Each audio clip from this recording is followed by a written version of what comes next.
when it comes to my career, when it comes to navigating my career, does generation matter? Should I even be paying attention to this in the first place?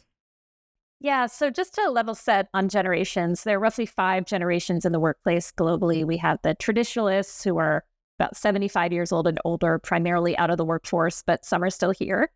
We've got baby boomers who are in their mid-50s and 60s. We've got Gen Xers like me in our 40s to early 50s. Millennials are about 26 or so to 40, and Gen Zs are about teenagers to age 26.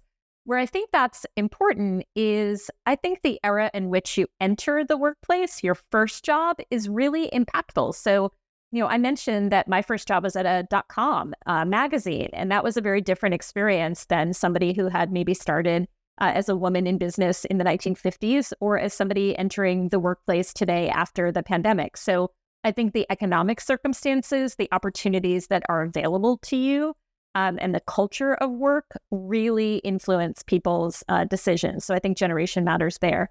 The other place I think it matters is we tend to hang out with people our own age. And I think a trick for people who are job searching is to really look at the people around you and make sure that the network of people that you're interacting with is as multi-generational as the workplace. And that often opens up a lot of opportunities that people hadn't realized.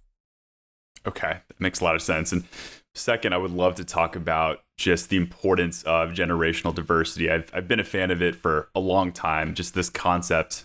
Perhaps I've never thought of the phrase generational diversity, but I think it's a really brilliant one. But first, can you share any notable experiences that you've had in your career related to generational differences and perhaps managing people across generations? Yeah, in that first job at Working Woman, I went on my first business lunch, which I was super excited about. I think I was maybe 25 years old. And the bosses who I was with started talking about Watergate, which took place, I believe, in 1974, the year I was born. And I was like, what is going on? Why are they talking about it? I wasn't even alive then. And so that was sort of really daunting to realize that my lunchtime conversation might be different than the lunchtime conversation of people older. And I've had that happen now. I was at a speaking gig at a college many years ago, and a kid was wearing a Mets hat.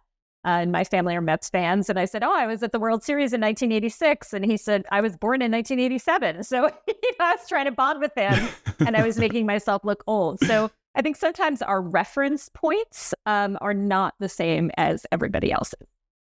Okay, that makes sense.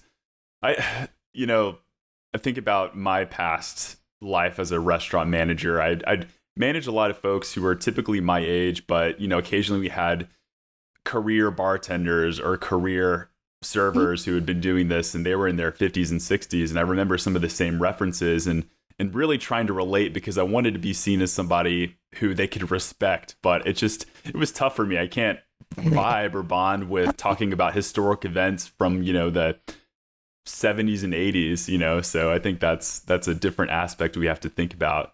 But would you have any perhaps advice or tips when it comes to how we could get along with our colleagues or even people who we're managing who may be older than us? I do. And it's such a good question.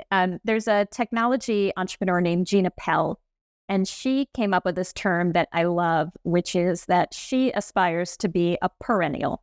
So not a member of any generation, although of course we all are, but to really kind of supersede. And how she defines perennial, I think, is important to the situation you described in the restaurant.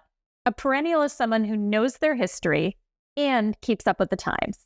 So it doesn't mean that you're acting older or younger than you are, but you're naturally curious about times that are not yours. So I would say in that situation, if you had someone older to say, oh my gosh, tell me what it was like here in the 80s, or, what drinks were popular then, and they can ask you questions, or, the curiosity piece. And to give a quick example, I was working with an architecture firm.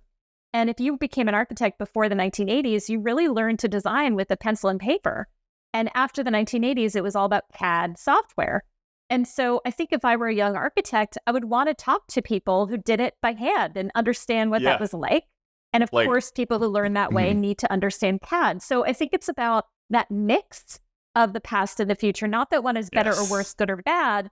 It's just different. And I think an analogy is people from different countries. I know you have global listeners. If you and I grew up in different countries, we still respect each other. We still, know that we have value and had experiences, some of which were the same, but we also could be really curious in talking about the differences we had culturally. So I like to think of age as similar to country or regional differences. There are 30 possible resume mistakes stopping you from landing interviews. And please, whatever you do, don't submit your resume to another bot who won't listen. As a top resume service, we've helped thousands of job seekers. And with our expert eye, Let's Eat Grandma will transform your resume into a job-winning masterpiece. Don't wait. Submit your resume to Let's Eat Grandma now for a free critique.